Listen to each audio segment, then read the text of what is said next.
നമ്മുടെ കേരളത്തിലാണെങ്കിലും കാലവർഷം വന്നു കഴിഞ്ഞിരിക്കുന്നു. അതിനുശേഷം പെയ്ത മഴകളാണെങ്കിലും മഴയുടെ കണക്കുകളൊക്കെ നോക്കുകയാണെങ്കിലും നമ്മൾ ഓരോ ദിവസം ഓരോരോ അപ്ഡേറ്റുകൾ ഇങ്ങനെ കൊടുത്തുകൊണ്ടേയിരിക്കുകയാണ്.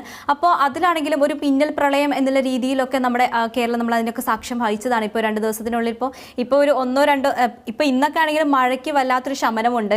അതുകൊണ്ട് തന്നെ ഇപ്പോൾ വെള്ളമൊക്കെ കയറിയിട്ടുണ്ടായിരുന്നു. നമ്മുടെ ഒട്ടുമിക്ക ജില്ലകളിലാണെങ്കിലും വെള്ളമൊക്കെ കയറിയിട്ട് വീടുകളൊക്കെ ദുരിതത്തിലായിരുന്നു. ദുരിതാശ്വാസ ക്യാമ്പുകളൊക്കെ തന്നെ തുറന്നിട്ടുണ്ടായിരുന്നു.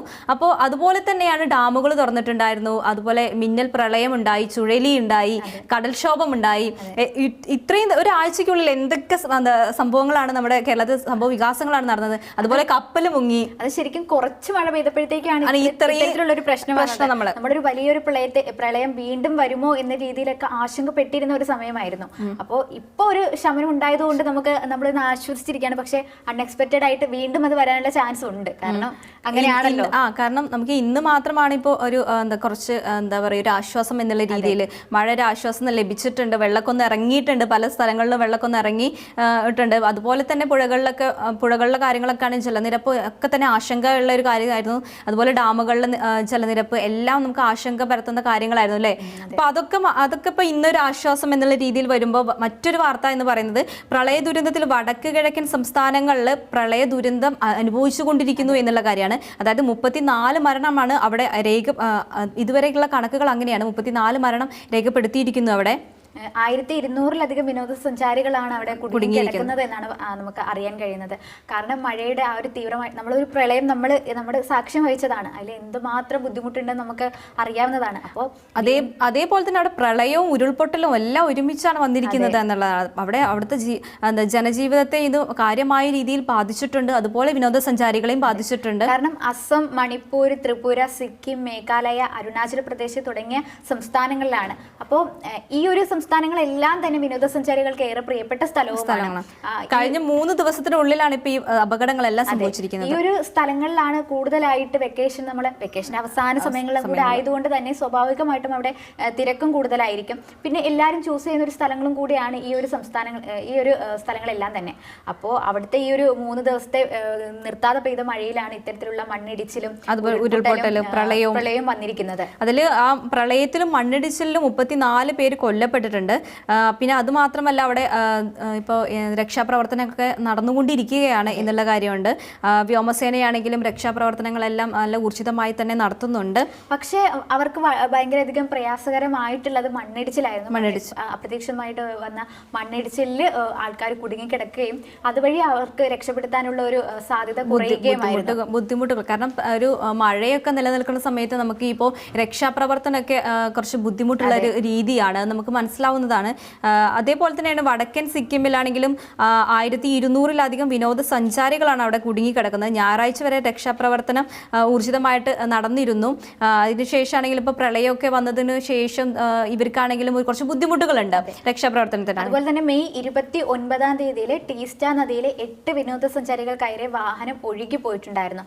അവരെ ഇതുവരെയും കണ്ടുപിടിച്ചിട്ടില്ല എന്നൊരു വിവരമാണ് കിട്ടിക്കൊണ്ടിരിക്കുന്നത്. അപ്പം അതുപോലെ തന്നെ മേഘാലയയിലെ 10 ജില്ലകളിലാണ് മിന്നൽ പ്രളയവും അതുപോലെ ഉരുൾപൊട്ടലും രൂപപ്പെട്ടിരിക്കുന്നത്.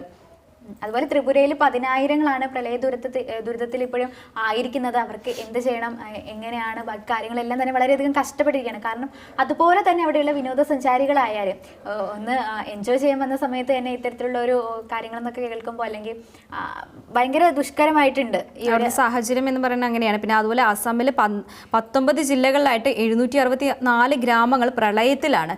അപ്പോൾ അതിനൊക്കെ തന്നെ രക്ഷാപ്രവർത്തനങ്ങളൊക്കെ വളരെ ബുദ്ധിമുട്ടാകും. കാരണം ഇത്രയും 764 ഗ്രാമങ്ങളിൽ പ്രളയം അനുഭവിക്കുന്നു. അവരെല്ലാം അവിടുത്തെ ജനങ്ങൾ എത്രമാത്രം ദുരിതം അനുഭവിക്കുന്നു എന്നുള്ള കാര്യങ്ങളൊക്കെ നമ്മൾ ചിന്തിക്കേണ്ടിയിരിക്കുന്നു. അതുപോലെ 3.6 ലക്ഷത്തോളം വരും ഇത്തരത്തിലുള്ള അസമിലെ ദുരിതബാധിതരെന്ന് അവിടുത്തെ മാത്രം കണക്കുകളാണ്. 3 ലക്ഷത്തിൽ പരം ആളുകളാണ് അവിടെ ദുരിതം അനുഭവിച്ചുകൊണ്ടിരിക്കുന്നത് മാത്രമായിട്ട്. പിന്നീട് ബാക്കി മേഘാലയ, സിക്കിം ഒക്കെ നോക്കുമ്പോൾ ഇത്തരത്തിൽ എണ്ണം വർദ്ധിക്കുകയാണ്. അതുപോലെ അതന്നെയാണ് നമ്മൾ പറയുന്നത്. അത് ഇന്നത്തെ ഒരു കണക്കനുസരിച്ച് അവിടെ 2 മരണമാണ് ഇപ്പോൾ റിപ്പോർട്ട് ചെയ്തിരിക്കുന്നത്. 2 മരണവും കൂടി ഉൾപ്പെടുത്തിയിട്ട് അവിടെ ആകെ ഇപ്പോൾ മരണപ്പെട്ടവരുടെ എണ്ണം 10 മാറിയിരിക്കുകയാണ്. ഇന്നും കൂടി 2 നദികളിലൊക്കെ കൂടുതലായിട്ട് അതായത് ഈ ഒരു മഴ അങ്ങനെ നിൽക്കാതെ പെയ്യുന്ന സാഹചര്യത്തിലാണെങ്കിലും ജലനിരപ്പ് ഒരു ഉയർന്നു വരുമ്പോൾ ഇത് കൂടുതൽ പ്രളയ സാധ്യത പിന്നെയും കൂടുതൽ വർദ്ധിച്ചുകൊണ്ട് രൂക്ഷമായിക്കൊണ്ടിരിക്കുന്ന ഒരു സാഹചര്യമാണ്.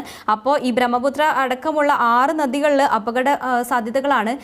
അവിടെ മുൻകരുതലുകളൊക്കെ തന്നെ പുറപ്പെടുവിക്കുന്നുണ്ട്.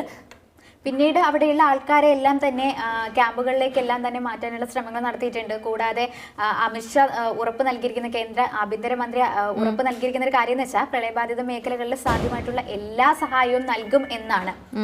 അതുപോലെ അസം, സിക്കിം, അരുണാചൽ പ്രദേശ് മുഖ്യമന്ത്രിമാരായും മണിപ്പൂർ ഗവർണറായിട്ടും അമിത്ഷാ ഫോണിൽ സംസാരിക്കുകയും ചെയ്തിട്ടുണ്ടായിരുന്നു.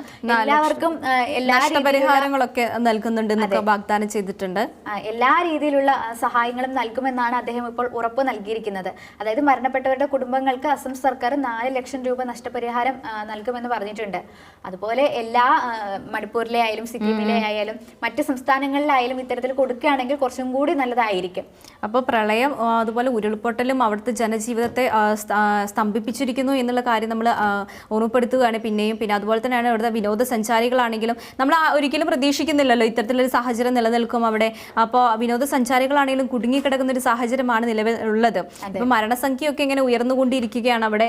എത്രയും പെട്ടെന്ന് മഴയും അതുപോലെ പ്രളയം, ഉരുൾപൊട്ടൽ, ആ ദുരിതങ്ങളൊക്കെ പെട്ടെന്ന് എല്ലാം സോൾവ് ചെയ്യാൻ പറ്റട്ടെ എന്നുള്ളൊരു കാര്യം. അതുപോലെ തന്നെ മണ്ണിടിച്ചിൽ അല്ലെങ്കിൽ ആ ഒഴുകിപ്പോയവരെ എല്ലാം തന്നെ കണ്ടെത്താൻ, ജീവനോടെങ്കിലും കണ്ടെത്താനായിട്ട് ലഭിക്കട്ടെ. കാരണം നമ്മളാണെങ്കിലും ഇപ്പോൾ ഒരു ഉരുൾപൊട്ടലും പ്രളയവും ഒക്കെ അനുഭവിച്ച ഒരു സിറ്റുവേഷൻ നമുക്കൊക്കെ അറിയാം എത്രമാത്രമാണ് അതിനെ അതിജീവിക്കേണ്ടത് എന്നുള്ള. കാരണം കറണ്ട് പോലും ഉണ്ടാവില്ല, വൈദ്യുതി ഉണ്ടാവില്ല, രാത്രികളിലൊക്കെ ഭയങ്കര ബുദ്ധിമുട്ടാവും. നമ്മളിപ്പോൾ വയനാട്ടിലെ ദുരന്തമൊക്കെ നമുക്ക് അതിനുള്ള നേർ സാക്ഷിയായിട്ട് അങ്ങനെ നിലനിൽക്കുകയാണ്.